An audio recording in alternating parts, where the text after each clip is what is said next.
7. He's had a career-high 7 3-pointers made in the game. He's clearly fitting in at home in New Orleans, Sekou. You know, the coolest thing about what Lonzo Ball is doing is all we talked about when he first got into the league was the circus around him. Now all we talk about is his game and how much he's improved. That's a testament to this guy's mettle to leave the comfort of L.A., his hometown, to get away from the Lakers in the fashion that he did, but then to go to New Orleans and improve as much as he has. I'm rocking with Lonzo Ball, and I think a lot of people now are looking at him in a completely different light because we judged him harshly, I think, early on in his career based on all of the stuff that it was not under his control. Everything that goes on with the big baller brand, all of that was beyond his control. What he could keep his hand on and control was his game and how much better he got. You see the shot has improved dramatically. He's an integral piece to what they're doing in New Orleans, to me, and a staple for them going forward. It's a testament to his mental toughness and his maturity. The fact that he had some setbacks in L.A., he had the media circus going around with him and his father, and he went to New Orleans, took it in stride, and brought some mental toughness to a team that is on the rise, a bunch of young guys, but he sets the tone defensively. He also gets that ball moving. He's long. He took the challenge on and becoming a better shooter, and it's looking beautiful right now. He's taking shots with confidence. He's growing in the right direction, as you want your point guard to, but also as the head of the snake, he's somebody that you got to fear. He's averaging career highs across the board. The other night, the Pelicans were in the AAC. That's where the Dallas Mavericks play. That's where Luka the Don occupies his turf right there. Obviously, you can go down the list of accolades, first team, possibly, maybe this year, we don't know, a top contender on the MVP ladder. We see he's always in the top 5, an all-star. What do we love about Luka? What don't you love about Luka? Right. Man, this is, Dante, to me, this guy, he's breaking the mold, man. We're talking about not only the centerpiece of a franchise in his second year, but we discuss positionless basketball now. We talk about guys nobody has to be shoehorned into a specific position.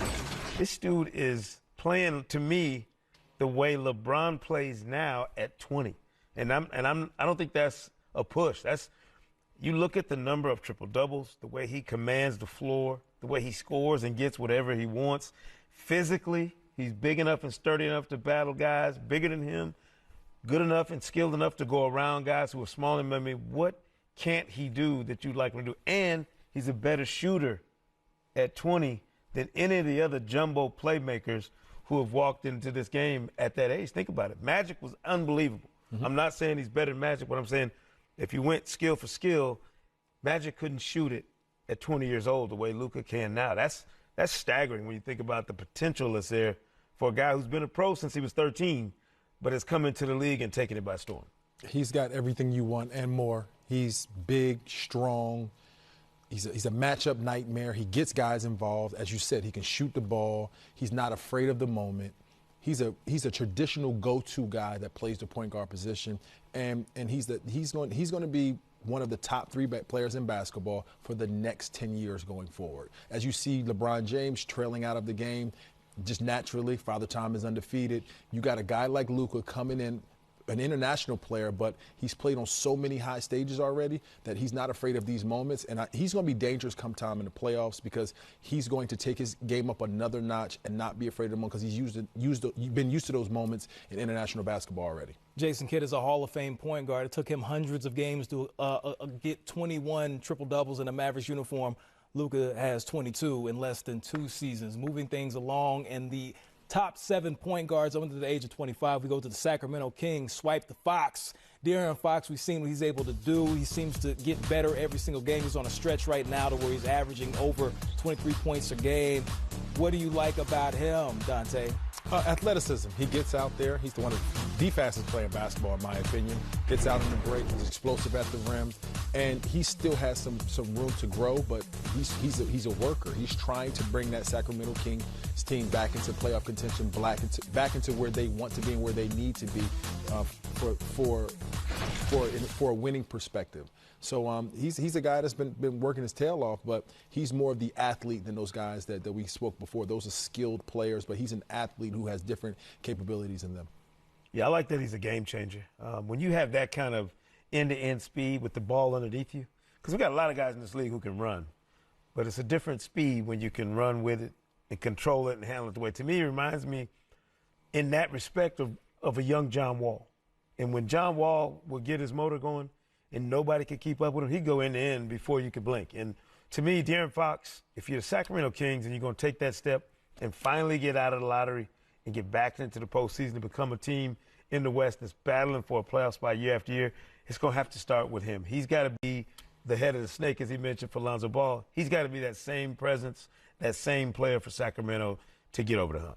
Fearless leader right there. He was one of the top picks in the draft. The top overall pick a couple of years ago was Markelle Fultz. Last night we saw against Minnesota, he was able to put up 25 and 5. Saw the triple-double that he had earlier against the season on the stage against the Lakers. Coming into his own for the Orlando Magic, Sekou. This might be my favorite story in the league this year in terms of just a guy who's resurrected himself. So many people wrote this guy off, you know, in Philadelphia with all the issues he had with his shot. The Sixers, you know, the process clearly didn't work for him in Philadelphia. He gets a chance to go to Orlando and completely reclaim his game. I watched him early in this year, and I was like, I don't know if this is just a flash. Like, is he going to be able to do this consistently?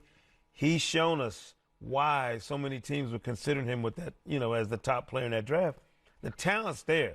Now we get a chance to see him put it all together, the physicality. You don't realize how big and how much ground he covers until you see him, you know, go up and down the floor and take advantage of guys from that position.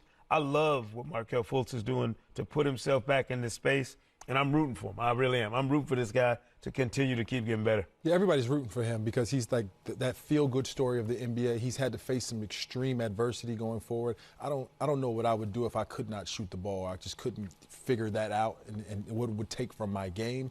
But he's fought his way back. He's tried to stay as mentally strong as possible, and he hasn't really scratched the surface of what he's going to be able to do. As a number one pick, he's averaging, 10.5, 11 points starting for a playoff team. But that guy's getting better and better as the season progresses. And next year and the years forward, you're going to see a point guard who's super athletic. As you said, he covers an extreme amount of ground. He's going to be dangerous in the open court, but attacking bigs at the basket. Well, he's attacking bigs at the basket. He was once the number one overall pick, and his teammate, former teammate, I should say, is in Philadelphia right now, two-time All-Star, and Ben Simmons. Obviously, he's out right now with a back injury, but he's some with the what did Reggie Jackson say back in the day? The straw that stirs the drink. That's what he is for Philadelphia. How do we like his game? I love his game, but he's an enigma to me because I'm not sure yet if he knows what he wants to be as a point guard in this league. The shot, the fact that he won't shoot it and won't polish that shot from distance, Dante, it makes me wonder, like, is Ben Simmons all in yet on Ben Simmons? Because there's so much talent there. We're talking about a guy, I'll never forget, first time I saw him, he walked into a game in Cleveland before the draft, and he was taller than LeBron. And I thought to myself, we're talking about a physical specimen here that could redefine the position. And there's tons of skill there. He's been an all-star. We've seen what kind of game changer he can be, especially on the defensive end. But I'm still waiting for him to unlock that other piece of his game. Because I think once he does that, then we got to mention him in that same breath with Luka and whoever else we say is the best of the best of these young point guards. Well, he hasn't unlocked that three-point shot, right? But he's an all-star, and you can lock him in every year going forward in the Eastern Conference as an all-star. So the sky's the limit for a kid who just has to add the three ball to his game, and we've seen over the summertime he is shooting it. He just has to build that confidence, and I didn't expect him to come in shooting 5 threes a game this year, but he's shown that he is working on that part of his game, and he's only 23 years old right now. Like, we got another 10, 12 years of him dominating the game of basketball, and if that's the only thing we're looking forward to, when he's an all-star right now just by attacking defensive, he's fast, he has court vision, he's big. Like, he's a defensive nightmare for teams. He can guard as well. Like, you can do a whole lot of things when you have a point guard who's 6'9", 6'10", long and fast. Like, the Philadelphia 76ers have to find the right coach to magnify his talent, but once they do, he's going to be able to be a dream for a coach. Well, right now, he is a dream right now for the ATL. Talking about the Hawks, Trae Young came into this week leading the Eastern Conference in total points and total assists. Obviously, he can get numbers in bunches. What do we like about Ice Trae, Dante? Ice Trae, he has flair. And for a team that is trying to build and put people in the seats, you have to come and see him play if you're in Atlanta. He puts on a show every night. He brings energy to the arena. He passes the ball. He gets his teammates involved, and he has fun with the game. He's loved since he was a child. Like he's what basketball needs. His personality, his leadership. Like that kid is a shooter. He's showing you how his range is ridiculous. He's not afraid of anyone throwing the ball through people's legs. Like he has fun with the game, and he brings something that the Atlanta Hawks fans really enjoy and really love. Yeah, I think if you look at the young kids who are out there learning how to play the game now, you think about Kobe Bryant's daughter, Gigi, Trae Young being her favorite player. That speaks to the generation that's watching this guy dazzle crowds around this league with his scoring, his passing. At his size, to be able to do that, and you know this better than anybody, Dante, when you're sub 6 feet tall or right at 6 feet tall in this league, you don't have to just be a great player. You got to be a next level, otherworldly talent to survive on a level with guys the size that we see in the NBA. When you're an all-star in your second year doing it, that means you're on a completely different trajectory. We're talking about a guy, talk about all these guys who are going to be all NBA players and all-stars for years to come. This guy's going to be in an MVP conversation at some point in his career if he continues to play well and the Atlanta Hawks figure out how to build around him, because he's that talented, that much of an explosive scorer and playmaker in a league where that is the premium.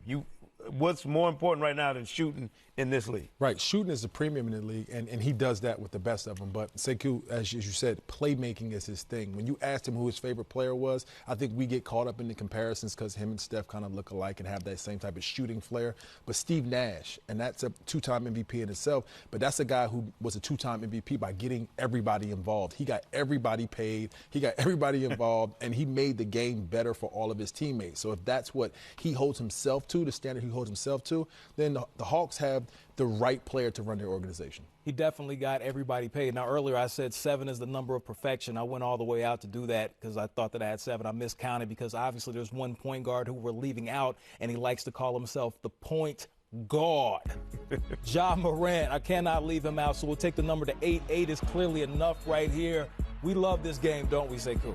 Oh, man, listen. You're talking about the one word I think of when I look at Ja Morant is fearless. I can't remember a guy this size, and he's not much bigger than Trae Young when you talk about just sheer size. He's not a whole lot bigger than Trae, but the bounce and the ability to go up in traffic and trying to finish over people. He's almost ethered at least 2 veteran all-stars this year, just trying to go over people and dunk on them. I mean, the amount of creativity that's in this game, and I sat down with him in Memphis, a couple months ago and talked to him about this. Where does that come from? Like, where does that instinct to play that way in those moments come from? And it's just, he's like, hey, man, it's just the way I understand the game, the way I process the game. To me, you talk about players that fit franchises that you can use as kind of the flagship for your organization. I can't think of a better, more perfect player suited for the Memphis Grizzlies. A quintessentially Southern ball player, born in Augusta, Georgia, raised in South Carolina, goes to small school, and then goes to the Grizzlies. This is a beautiful story that you just want to see it play out over the next, decade or so. What can he do in that organization, playing the way he plays and as fearless as he is? Yeah, Ro, his maturity stands out. And the one thing that he does for me, he gives energy. Like on a nightly basis, he gives his teammates energy. And that's something that you can't necessarily quantify on the stat sheet. But he goes out there, scores. He gives you something different in his game every night. He's a show in himself. And he's brought that team into playoff contention just by being himself. He's not trying to do anything outside of his game. His natural game is exciting. He attacks bigs with reckless abandon. And he has fun. He's a breath of fresh air for Memphis. He's totally opposite to what the grindhouse mentality was, but he also brings that mentality of I'm never going to back down. I'm always going to keep attacking. He has respect for the guys ahead of him, but he's trying to take over the league, and he's doing a good job of setting the tone in his rookie year. But I'm afraid what he's going to be when he gets a body. Right now he's long. He's 175 pounds. He's kind of thin, but once he fills out his body to go with his athleticism, his mentality, then he's going to be able to get in that space where Russell Westbrook is, to just keep attacking and keep coming at you, and there's nothing really you can do about it. Before we move forward, who's the point guard you select real quick? Out of all these guys, Dante, who you got? I gotta go with Luka the Don. Not bad. Say 6'7". Yeah, I mean, I think Luka, the complete game of this entire group, you look at who's got the most complete game at this stage, it's definitely Luka.